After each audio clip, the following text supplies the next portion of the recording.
What's up, guys? It's your boy Kids here, and today we're playing CarX Drift Racing Online. In today's CarX Drift Racing Online video, I'll be showing you guys some tips and tricks for CarX Drift Racing. I know a lot of you guys have been asking me for a very long time for some tips and tricks, so today I'm going to be giving you guys some tips and tricks. Okay, so first thing we're going to start off with is everything in the menu. So for single player, I'm just going to take you guys through the whole game. It's basically going to be like a review, and as I do the review, I'm going to basically be telling you guys, like what all you can do basically, and what this game's about. So boom, if you go to drift, you can actually, you can actually drift on any track you want. But the thing is, I believe you have to level up to buy certain tracks. You either have to level up to buy certain tracks and cars. So the fastest way to level up is try to get Navarro base A and score as many points as you can, and then just start going online and drifting and stuff like that, and just practice or whatever. So fastest way to level up would be single player. Just do single player. If you want money really quick, do single player.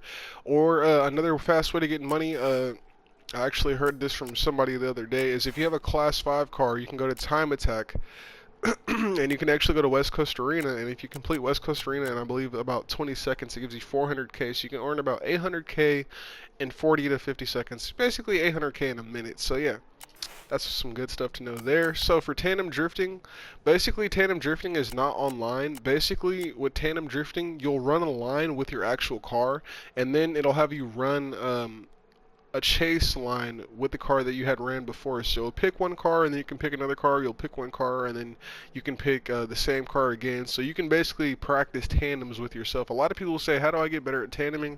Well, if you want to practice tandeming with yourself, and maybe that could help you see where you're lacking angle, or you're lacking a good line. So you can do tandems alone to practice tandems. Go ahead and check that out if you'd like to. And then we come over here to time attack. You guys already know what time attack is. Basically, it's for the racers. Anyone that likes racing, if you want to race, there's a lot of time attack tracks on this game. It's not just drifting, honestly, to be 100% honest. We have racing and we have time attack tracks, so if you're looking to, see if you can get the fastest time on these tracks, go ahead. I honestly might start doing some time attack videos, because why not? It'd be cool to do. For training, basically with training, in training, you can literally go in here and, you can basically run like a whole line, just a random line. You don't have to follow any line in training. Basically, you just follow any random line, and you can actually end it and record it and get all the clips from that. So for anyone that wants to make montages or anything like that, just remember, if you want to come in here in training, you can literally run any line, and you can, watch the whole thing back. Also, if you're in training, if you go over a jump drift, you can actually press pause while you're in the air and take a photo. So if you want to get some cool jump drift pictures on East Tailgate, Castle Road, or whatever map you'd like to hit some jump drifts on, you can always press pause while you're in training mode. But online, if you press pause, it'll keep going, because you can't pause an online game, of course. For the garage, basically, in the garage, you can press R1, L1 to switch through cars. Or you can go to the catalog and you can, go through each, section of cars. But basically, in this menu right here, you have body kits. Okay, so each body kit will allow you to do certain things to the car. Like, each body kit is different. So this is like a stock body kit. That means you can literally put anything on. So the first one, you just literally could put anything on the car. You don't even really need to buy these different body kits, but I think it's important to buy these different body kits, because watch how the chassis looks when I go between the stock body kit and then the first body kit. You don't really see anything different with the chassis, but then watch when you try these different kits. See how much wider the car got? See how wide the car is? You can come in here and experiment with different body kits. There's a lot of different body kits you can come in here and mess around with. I believe, personally, that each body kit has a different feel. I believe that there's a racing, drift, and time attack body kit. I don't know, I might be wrong, but I believe the body kits do have an effect on the way your car handles, so go ahead and experiment with that. For the design, you can come over here and design, and you can actually change the color of your car. You cannot see with this car, but this is where you come to change the color of your car. You can't see this one because I have a livery over it, but you can actually have chrome, chameleon, candy, gloss, satin, metallic, matte, and you literally have a whole color spectrum here, you know what I'm saying? You have a whole color spectrum, so that's where you change the color of your car at. You also can come in here and change the color of your wheels. If you're in here changing the color of your wheels, you can actually press triangle to individually change the color of the front and back. Same thing for the outer and inner wheel. You can change which wheel you'd like to paint. So if I just want to do all wheels like this, I can do all my wheels red. If I just want to do the front a different color, I can press triangle. If I want to do the back a different color, I can press triangle once again, and I can change the back wheel color. So there's some more tricks for you guys. And then you have the window tint here, and of course the smoke tint, which you guys can go ahead and figure that out. Also, you can come over here and you have vinyls. Okay, so with these vinyls, a lot of people always are super confused about how to use the vinyl system. So I'm going to tell you guys the simplest thing you need to know to actually use this. So when you come in here, here's the basic things. To add a layer, you want to go ahead and press square. You have different categories of, you know, stickers and stuff. Each category basically kind of tells you what it's for. So like here we have shapes. Right here we have more shapes. Here we have letters. More letters, more letters, more letters, more letters, more letters. Right here it's, you know, you got flames, so you just got like random decals in here that you can use for your car. You got stars, you got, you know, different little designs, you got fades and just different arches and flames, and you know, and you go over here, you got more and more stuff. So you just got to kind of look through here and like really use everything to get good at making liveries. If you want to get good at making liveries, you have to be able to use a wide variety of shapes and objects, because you know it looks more appealing to the eye. So basically, when you place a livery on the car, let's say you wanted to put this here, right? Let's say you want to put this here, and then let's say you want to put, you know, a hat, but you want the hat to be behind that bag. So a lot of people always wonder, how do I do it? Because they, you know, they use the left stick like this, and they see they're scrolling between, but they don't know how to move it down and up. So what you want to do to move the liveries down and up is you want to actually use up and down on the D-pad to bring a livery, you know, below or above another. So that's how you do that. Also, there's some other things you can do in here too. So like, for example, if I wanted to go ahead and put this on my car, let's say I wanted to go ahead and edit the color, and this is only for vinyls that you can edit the color on. If you don't want something to show as, you know, as bold as, you know, it is showing, you can always change the opacity or, you know, the brightness, and you can give it like a cool like little, you know, effect like that where it can barely see it. So yeah, that's another thing you can do there. So yeah, I mean, that's really basically it. I'm gonna show you guys a couple more things before we move on to the next section. Also, if you're in here, so as you see on the top, it says, you know, L to move the sticker, R1 and L1 are to rotate the sticker left and right, and then up and down the D-pad are to scale, and then you can also use, you know, left and right on the D-pad to flip it, and then projection just will like line it back up to normal or whatever it does. And then basically there's this thing, you know, and it says symmetry right here. If you press triangle, you have to press X once you press triangle to like keep symmetry on. You press triangle and then press X and then go to add another layer. You can actually turn symmetry on and have your livery on both sides of the car. So if you don't want to do each side individually and you just want to copy it to the other side, that's a good way to do it. Another thing, as you see at the top right, it says the right stick, you can press it down. So if I press down once on the right stick, I can actually put stickers on the window.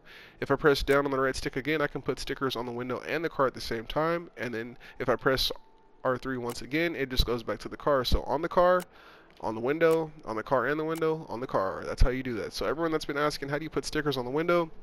Well, there you go. I just told you guys how to do it, man. 2 once you duplicate, because remember, when you press L2, that's the only way you can duplicate is when you press L2. So once you duplicate it, you got to press L2 again, so you can come back to where you can actually scale it without messing up, you know, the stretch of the sticker. So boom, that's everything that you guys really need to know about the vinyls. If you guys have any more questions about the vinyl system, leave them down below. Or if you guys would like me to do like simple vinyl tutorials on how to do certain things, let me know. So in here you have mods for the vehicle. Every vehicle has different mods, okay? Well, not different mods, but every vehicle has mod. You have the stock mod, which it basically drifts, but this is like literally as if you bought the car straight off the dealership. Then you have the turbo. The turbo setup, it's decent, but it's not really good for drifting. Honestly, I wouldn't buy the turbo or racing setup for drifting at all. If you have the stock setup, I would just wait until you have enough money for the drift setup. Now, this drift setup is $300K. Now, when you're first starting off, you're going to have Class 1 and Class 2 cars, and they even actually give you some cars for free. So when you start off, you want to actually try to get the ultimate setup on whatever cars you have. Don't use the drift, turbo, or racing setup. I mean, if you want to use the drift setup just to, like, you know, get started and drift a little bit better, because it's getting annoying, because I know it does get annoying drifting on stock. If you want to use the drift setup to drift, go ahead. But the best setup in the game for any car to drift is the ultimate drift setup. Don't let anyone tell you different. Now, for the dyno stand, basically this is where you change everything about the car. You can change suspension, wheels, the engine, the transmission, and the brakes. So basically, it takes some practice tuning unless you already have some prior knowledge with this game. A lot of people say that, you know, some of the tunes that I make and other people make aren't realistic, but you guys have to remember this is a video game, so not all the settings and, you know, things that we do to the cars are going to be 100% real, because this is a video game. This is nothing like real life. Also, if you guys would like some tunes, I have a playlist of tunes on my channel. You can literally search Ty Skids and then the name of the car and it'll pop up. That's how known my tunes are at this point. If you guys need tunes for any cars, go ahead on YouTube and search up Ty Skids and then the name of the car. I'm pretty sure it'll pop up because I put out tunes for literally every single car in this game. But yeah, that's everything for that menu. So now we're going to go back over here. And we're going to go ahead and explain the whole multiplayer thing, because a lot of people are confused about this multiplayer thing. So if you go to room list, right, you can come to room list. In room list, it gives you the room names, and it says the server is America. Now, if you want to change your server, all you have to do is press R3. It says it right down there by join by password. Press R3. You can actually switch between Asia and Europe and American servers, okay? You can also create your own server by pressing triangle. And you can actually, you know, select the track you like. You can press square to select the room name you want. You can turn on drifting or turn it off if you want to race. So if you just want a racing lobby, you can turn drifting off. Time attack, you can, you know, turn that on for whatever reason. Clipping points, collision, vote. And you can even set a password if you just want to set up a private lobby with your friends so no one can join and, you know, run into you guys. You can even set up a password lobby. Also, right here, you see on the top of the room list, I can actually scroll in between the different things. So if I want to press on the lock right here, I can get all of the lobbies that have, you know, passwords on them right away. If I don't want to see lobbies with passwords, I can press this again, okay? And then for room names, if you press room name, I'm not 100% sure what this does, but I think that the room name will put the rooms in like alphabetical order. I'm not 100% sure, but I think it puts it in alphabetical order. And then you have tracks here too. Yeah, it just puts it in alphabetical order, I believe, for like the tracks. So like if you want to put the room names and tracks in alphabetical order, go ahead and do that. And then the settings, basically it'll show like, you know, people that have everything turned on, and then the people that have like barely anything turned on, as you can see. And then for players, it'll show like the fullest lobbies to the least fullest lobbies, and then it'll show like, you know, the least full lobbies to the most full lobbies, if that makes sense. So boom. You can go over here and see your settings, and basically these are my settings. A lot of people ask me what my settings are. Right now I've been experimenting with dynamic camera on. I used to use it when I first started playing the game, and I'm starting to kind of like it a lot more again. So if you guys want to go ahead and use it, go ahead and turn it on. But I've been not using dynamic camera for like months, and it feels good. But having it on lets you see like more like how much angle you're actually getting. Also, if you're driving in first person, or you like driving in first person a lot, and you want your player's head to turn while you're in the car, turn dynamic camera cockpit on, and you can see better while in first person. Camera shake at high revs, turn that off. You don't want the camera to shake at high revs. It's just going to make the game more laggy. It's going to make your frames drop, in my opinion. I like my game to run smooth, so I don't want my camera to shake, you know, like show ghost off, because, you know, it just makes the game run smoother. Minimap is off. I remember all the maps by heart. I don't even need the minimap at this point. Speed unit mile per hour, because, you know, I'm in America, so I read miles per hour, not kilometers per hour, or however, whatever the other, you know, thing is. Yeah, kilometers per hour. I don't know what it is. Pedal indicator off, because I don't need that. It's really pointless. Like, I know how hard I'm pressing my R2. I don't need, you know, an indicator to tell me. Inclinometer, I don't need that on either, because I don't really care to see how much angle I'm getting. I mean, if you can do reverse inches and 360s and you're just, you know, really consistent, you don't need an inclinometer. Honestly, I feel like the inclinometer is a distraction, because you're just looking down to see how much angle you're getting the whole time. If you're getting angle, you're going to know you're getting angle. You don't need some number to tell you. If you're getting angle, you'll know. You'll see. Cross-platform multiplayer. You turn this on if you want to play with PC players, okay? Whether you're on Xbox or PS4, you turn on cross-multiplayer platform. You're only allowed to play with PC players on your own platform. PS4 and Xbox cannot play together. Sadly, we were all hoping that this would be a thing. We're not saying that it won't be in the future, but we were hoping this would be a thing, but right now it's not. So you can only play with you know, PC players. So PS4 can only play at PC, and Xbox can only play at PC, but can't cross the two. So you can go in here and you can go to graphics. So in this game, there's a third person and first person view. If you want to make your third person view wider so you can see everything around you farther, go ahead and turn this slider to the right. If you want to make your camera smaller so you can see way closer to the car and you want to see less around you, go ahead and turn this to the left. For the vertical cockpit, it's going to be the same thing.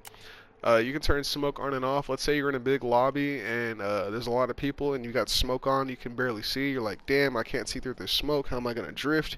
You can always turn smoke off and drift with smoke off because, you know, it'll help you be able to see better. For the controls, you can come in here. As you guys can see, I play on a DualShock 4 wireless controller. You can actually press X on this and you have different custom binds, you know what I'm saying? So there's some hidden custom binds in here. You can hide the car driver. I set that to my touchpad. It's pretty cool. You can also swipe right on the touchpad while you're in game to hide your complete HUD, you know? So yeah, there's a lot of stuff in here you guys can do. There's a reverse gear also, so you guys can go ahead and set that bind up, whatever you guys want to set it to. There's all different binds, so if you want to set, if you use clutch and you want to set your clutch to something, the clutch is right here, so if you want to use clutch, you can go ahead and set it up to whatever you want. Just press X and assign it, and then you can press left on the D-pad to reset it. You can come over here. I use a manual gearbox. It's basically like a sequential transmission, you know what I'm talking about. So I use an automatic clutch, but you can still clutch kick if you hold X and hold R2 at the same time. It'll disengage the clutch and rev the motor, and then when you let off X, it'll launch the car. Steering wheel assist off. I don't need steering wheel assist on. Controller assist on because I find it damn near literally impossible to drift with it off. It's literally impossible. You can try it if you don't believe me. Steering wheel angle 900. Controller vibration off. I don't want my controller to vibrate. Wheel force feedback 1.0. Steering dead zone 0.0. Everything else at 1.0. Alright. For the sound, we have different things in here. So if you like the in-game music, you can go ahead and turn the sound on. I don't really like the in-game music. I've been hearing it for years and it's just old to me. Sound effects, you can change your sound effects. If you're a streamer, I suggest you keep your sound between 60 and 70. If you want your chat to be able to hear you, unless you're going to be yelling in your mic, or unless you just have like an amazing microphone that just, you know, can be heard over the gameplay. Surrounding sounds 15. If you're a streamer also, you can have it set to anything if you don't stream, but I stream, so I don't want the game to be super loud while I'm trying to talk to my chat, you know. Controller sound effects, I've never used it. I really don't see the point. All the sound that you need to hear is coming from your headset. That's about it.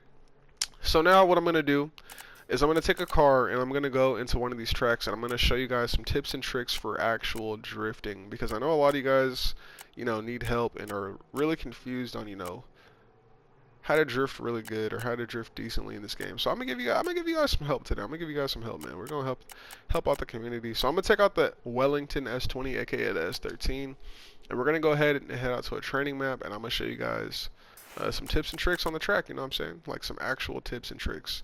So let's go to East Toge. I'm going to show you guys some tips and tricks on East Toge. Alright, so we're on East Toge. I'm going to be taking y'all through some simple stuff, okay? So I'm going to show you guys one of the most simple lines that you can run to like practice. If you just want to practice getting better at the game. Here's a line that you can run if you want to practice. So you can start off here. Well, no, actually, before I give you the line, I'm going to show you guys some tips and tricks. So, boom. You're going to start, whenever you start drifting, you want to start in first gear if you want to have a fast takeoff. You start in first. For your first gear should always be really, really short. You don't really need a first gear. It's a drift car. You're going to be drifting between, like, second to fifth. If you have a high horsepower car, it'll be, like, third to sixth. So, boom. Second gear is for, like, tight corners. So, like, if I'm going around this corner right here, I don't want to be in, like, a high gear, because the higher gear you are in, the less RPM you're going to be hitting faster. So if you're going around tight corners, you want to be in second to third gear, depending on how your car drifts. And then for a longer corner, I'm going to upshift because, you know, it's a longer corner, so I need more gear room, and I need to go faster. So I'm going to go ahead and upshift. And I'm going to keep it in that gear unless necessary to, you know, upshift. If there's somebody behind me and they're speeding, then yeah, I'll up the gear one more. But, you know, if you're just playing alone, this is how you do it. For the longer corners, you want to be in a higher gear. For the shorter corners, you want to be in a lower gear. Okay, so for people that are not getting a lot of angle, or if you feel like you're on a corner and you're not getting enough angle, the brake torque the brake settings that I recommend would be anywhere between 3,500 to 4,000 for brake torque, and then for front brake bias, I put your front brake bias at 70%. These are like the best settings for braking in my opinion. If you're somewhere close around there, because like if you have these brake settings when you're going around corners, if you press L2, it'll kick your back end out more, so you can get more angle around the corner, just like that. I just pressed L2 to kick my back end out, and then if you hold X like this, it'll basically just help you slow down. It'll initiate your drift really well. So use those brake settings, you'll be good. Like I said, if you're going around a corner and you feel like you're not getting enough angle, you can always just tap L2 like this. Like I just tapped L2 hella times. Also with those brake settings, it'll make it really easy for you to do 360s. All you have to do is go like this, and when you turn, just go ahead and tap L2, and then do the steering, do the steering technique that I taught you guys in the how to reverse entry and how to 360 video, and you'll be able to do perfect 360s and reverse entries. If you guys haven't seen my how to do reverse entries and 360s video, make sure to go and check that video out. It'll be really, really helpful. So I'm gonna tell you guys how to do the jump drift, because I know a lot of people are confused about how to do jump drifts on the game, and like a lot of people mess up. So look, I'm gonna show y'all how to do it.